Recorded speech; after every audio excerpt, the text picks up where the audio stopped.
জয় মা শক্তি মহামায়া, কেমন আছেন সকালে? আশা করি ভালোই আছেন। তো মায়ের কৃপাতে আরেকটা ভিডিও নিয়ে আসলাম, বা আরেকটা টোটকা নিয়ে আসলাম। আজকে কোনো মন্ত্রতন্ত্র কিছু দেবো না, টোটকা। এই টোটকাটা খুবই ভয়ানক এবং খুব পাওয়ারফুল। টোটকাটা যদি সঠিকভাবে কাজে লাগাতে পারেন, আপনাদের কাজ যে হবে না কথা বলা ভুল, সঠিকভাবে যদি কাজ করতে পারেন 100 কি লক্ষ % কাজ হবে। তো টোটকাটা কিছু জিনিস সংগ্রহ করতে হবে আপনাদের। প্রথমত আপনাদের লাগবে হচ্ছে মরা মানুষের তেল।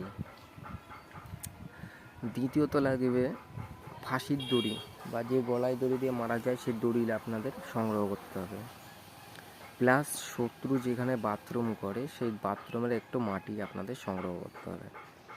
এই 3টে জিনিস দিয়ে শত্রুর 12টা বেজে যাবে। অর্থাৎ আপনি যদি চান ওকে আমি মেরে ফেলবো, তাহলে কিন্তু মরে যাবে। কিন্তু খুব সাবধানতাভাবে এই কাজটি আপনাদের করতে হবে। কী করতে হবে আপনাকে? প্রথমত ওই যে বাথরুম যেখানে করেছে শত্রু, সেখানকার মাটি এনে আপনাকে একটা পুতুল তৈরি করতে হবে। তো পুতুল যখন তৈরি হয়ে যাবে, পুতুলটা তৈরি করার পর পুতুলে প্রাণ প্রতিষ্ঠা সব কিছু করে নিলেন। করে নেওয়ার পরে এবার আপনি কী করবেন? প্রাণ প্রতিষ্ঠাও করতে হয় না, কারণ যেহেতু শত্রুর বাথরুমের মাটি, তো প্রাণ প্রতিষ্ঠাও করতে হয় না। আপনার যদি মনে খুঁত থেকে আপনি প্রাণ প্রতিষ্ঠা করতে পারেন।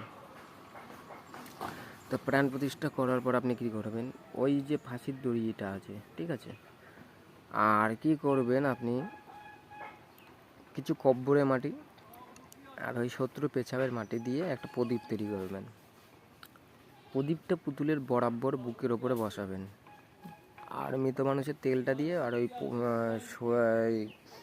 ফাঁসির দড়িটা দিয়ে প্রদীপের সলতে তৈরি করবেন। সলতে তৈরি করে আপনি প্রদীপটা ধরাবেন বুকের ওপরে। এবং আপনি কি করবেন? ওই সলতে বয়ে বা গরম যে তেলের ভাবটা যেন ওই পুতুলটার গায়ে পড়ে, এইভাবে আপনি করতে থাকবেন। এটা আপনার অমাবস্যার দিন করতে হবে। অন্য অন্য বারেও করা যায়, তো সেগুলো আমি উল্লেখিত করলাম না। এটা অনেকভাবে কাজ করা যায়।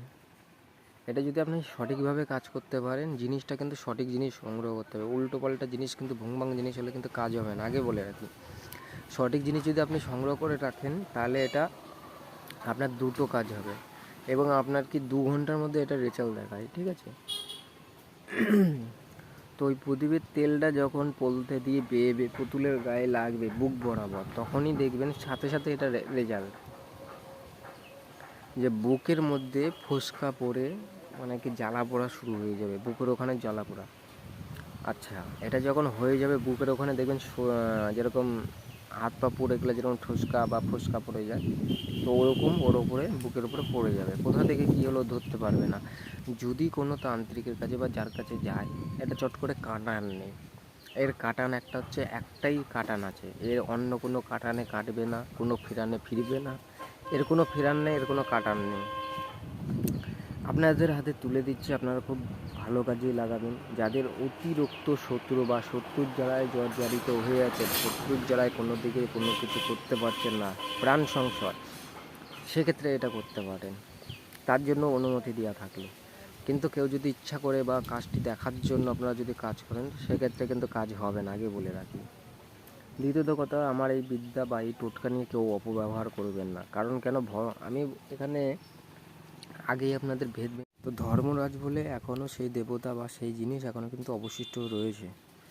তো আপনারা সবার চোখ এড়াতে পারবেন, ধর্মরাজের চোখ বা বাবা মহাদেবের চোখ কিন্তু আমরা কখনো এড়াতে পারবেন না।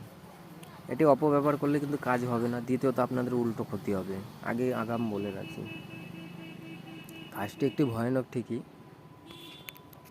এই কাজটি করতে হলে আপনাদের এইভাবে কাজ করতে হবে। কাজ 100% রেজাল্ট, একদম 100 কি লক্ষ % রেজাল্ট। কাজটা খুব সাবধানতা অবলম্বন করে কাজটি করবেন, কাজটা 100% উঠবে। যদি কোনো ব্যক্তির এই কাজ করতে সমস্যা হয়, দেখা গেছে তার অত্যন্ত পরিমাণে শত্রু,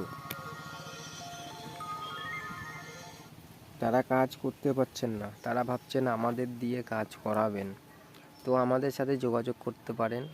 আমাদের নাম্বারটি বলছি, নাম্বারটি হচ্ছে 9300056658, 9330056658। এই নাম্বারে আমাদের সাথে যোগাযোগ করতে পারেন। আগামী গত শিবরাত্রিতে আমি একটি সাধনা ছেড়েছিলাম, যেটি হচ্ছে যে কোনো মহাশক্তিকে সাধন করা। ওম জয়ন্তী মঙ্গলা কালী ভদ্রা কালী কপালিনী দুর্গা শ্যামা শিবা শক্তি